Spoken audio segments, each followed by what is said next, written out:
Hey everybody, welcome back to the channel. Getting back to work on the Cobra in this video. Last video did quite a bit of work in the engine bay as far as getting the exhaust all put back in place, rocker covers on, wiring for the ECU, things like that, getting it just kind of tidied up. This video, I'm probably going to start working on the front of the engine. I need to get the alternator installed, which I did get a new alternator to replace the blue one that had the damaged voltage regulator. Now I have a brand new unit to replace it. I have to clean up the custom brackets, things like that, so I can get that installed with the belt. And the front will be done, and then it will be moving on to plumbing the cooling system because I still have to figure out the lower radiator hose coming from the water pump to the radiator, and then get the upper put in place as well as the heater core lines. So plenty to do still before I can get this thing fired up.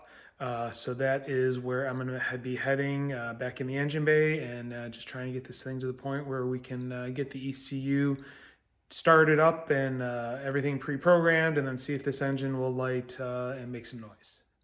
All right, first thing I did, and this is pretty straightforward, was I wanted to jump the fuel pump. So I hooked the battery back up real quick. You can see there's still some residual pressure on the gauge there. And if you listen quietly, you can hear the drain back in the exhaust tapping, dripping. I don't know if you can hear it or not. But basically, I just wanted to make sure there were no leaks because I did have this line off here and everything is still dry. So good to go there. That was one thing I just wanted to check real quick before I got involved with anything else. So next we'll be working on getting the front of the engine put back together. All right, so here is the alternator mounting bracket setup from Jones Racing. The custom little setup I have for the drive on the front of this engine. Need to get everything put together. I did go and get 3 new bolts there because these ones are all starting to show some rust and corrosion. So I grabbed those from the hardware store. But I'm going to go ahead, clean everything up, and then these 2 here and then there, those are studs. Go through this bracket, which mounts to the cylinder head with a little bit of spacers behind it. And then those standoffs go on the other end, and then this mounts to the front, and that gives the gap for the alternator to squeeze between using this hole here is what would hold the alternator. So I'm gonna go ahead, get everything cleaned up, start getting everything mounted on the cylinder head on the passenger side. All right, as you can see, I've got the base plate as well as the 3 standoffs all installed and tightened up. Actually, it was pretty nice because my 8AN wrench that I have for doing the brake lines actually fit those standoffs perfectly. So that was a win. What I'm going to do next is get that heater hose line that you can see the barb there. I'm going to get that hose put in place. It'll connect on the firewall there, but I need to install the control valve first. But that way I can get that all done and tightened up before I put on the faceplate and the other screws. I just figured now is a better time to do it without the faceplate in the way. So I'm going to go ahead, get all that installed, and then I will be back. All right, quick update time. And as you can see, the second heater hose is installed, everything is plumbed, and the new heater control valve is installed and everything's hooked up. Reason there's a double here is I had to do a step down joint to match because this was a smaller size. This heater control valve is the same size as this. I forget the hose sizes, but this is the top one's smaller than this one. So I had to use a step. So there's a little short pipe that's the thinner or the smaller diameter. There's a stepper adapter fitting in here, and then that matches up to the larger one. I'm gonna go ahead and see if I can try and find a couple of like couplers that they make for heater hoses, so I can put like one here, one there, just to keep them from flopping around too much, and kind of hook them up together. But yeah, everything's plumbed there, so we have all of those cooling hoses put into place. So I'm gonna go ahead and get the front plate on the adapter bracket or the mount bracket for the alternator, so that will be all set. All right, and there it is. Bracket is all cleaned up and torqued down, reinstalled where it's supposed to be. So you can see there, those holes, that's where the alternator to go through. There's a spacer block, and then a long bolt holds the alternator there, and then there's the turnbuckle at the bottom for adjusting it. So next on the list is going to be to get the alternator prepped for installation because the new one that I ordered, I'll need to swap pulleys and fans on it because it will not match what is on this engine based on pulley sizes. All right, so here we go, new versus old alternators. As you can see, I want to take this pulley and the black fan off, put it on the new alternator. They should both be 75 amp. That's what I ordered. That's what the original one was stamped. I mean, they look to be the same as far as how they hook up and everything like that. And I ordered one for an 88 Mustang GT, which is what the donor was on this car. So this is a Delco brand.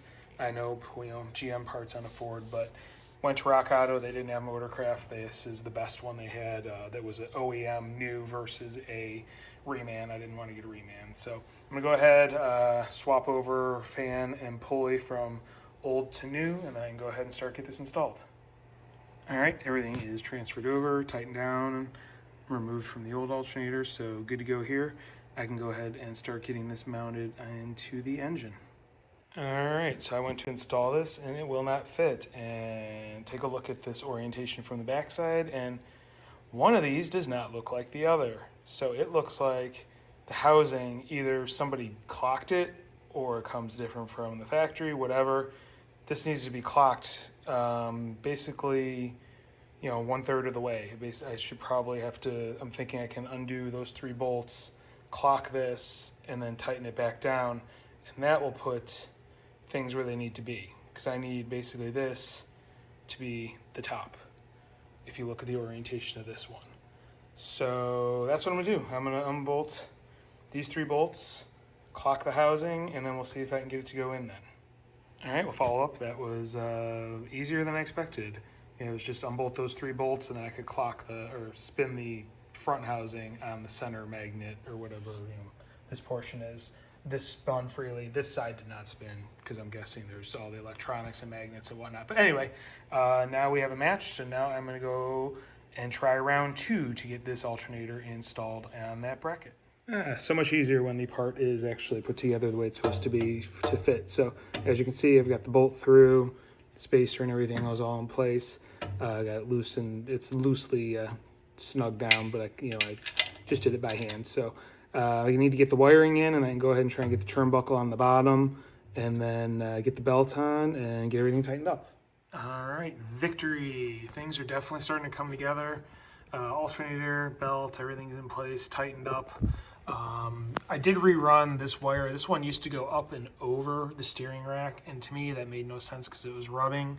There's enough slack here where I can have it running this way. What I'll probably do is make a couple insulators with rubber hose, wrap it around, and then do a cushion clamp here, and then maybe another one here. I might actually only need to do the one just to kind of keep it in place so it doesn't fly up and hit the belt. But as long as I have something holding it there, it's not going to go anywhere. So, but yeah, going up and over, it was rubbing on the steering, and I was worried about getting pinched in the control arm there. Just from suspension articulation. So now I have it running underneath. There's really no good spot to put it, unfortunately. It's just the way you have to run it and try and find the best place possible. So I'm thinking, something, I'll probably put the cushion clamp closer to the front here just because of where this flat metal is. I don't want it rubbing on that. I want it to be pretty well insulated from that. So I'll figure something out, get it mounted, and get that secured, and then that will be done. All right, and here we are. Put a couple of cushion clamps to hold the wiring in place, so now it won't flap up into the belt. It's nice and it's got enough play in it where the engine can move, and it's not going to yank it out, but it won't slide up into the belt. There's a big enough gap there. Everything's good here. This is nice and tight. This is nice and tight. I took a piece of rubber fuel hose, cut it real short, split it, and wrapped it around the wire just because of this piece here. I didn't want it rubbing under any vibration, and then I used cloth Tessa tape just to hold it in place. So there is a rubber isolator there next to the cushion for the cushion clamp, so that holds that there. And then I did put a bigger clamp here just to hold everything in place because this was previously a small clamp holding the smaller wire, and then this was just zip tied to it. Looks a lot better with a bigger cushion clamp. So that is it as far as wiring goes on this side. Everything's cleaned up and happy with where everything falls into place. All right, with that, I think I'm going to call this a video here. Made a lot of ground in this one, and we're that much closer to getting this thing to start up.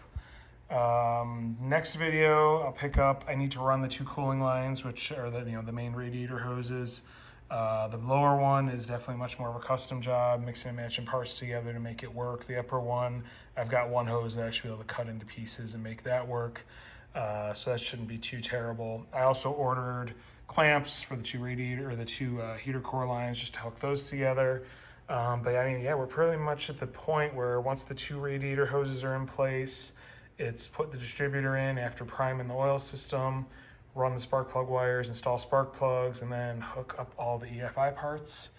And then, maybe a couple vacuum lines for the fuel pressure regulator and for the HVAC system, and then the PCV. But for the most part, we're really close to getting this thing to finally fire up. So I'm thinking maybe another video or two, and then this thing will be running, hopefully. So if you want to follow along, see if that happens, please hit like, please hit subscribe, please hit the notification bell. All those things help with the algorithm. If you want to leave a comment or ask a question, please do so. I do review them, and again, that helps with the algorithm as well. That being said, thank you very much for watching, and have a great day.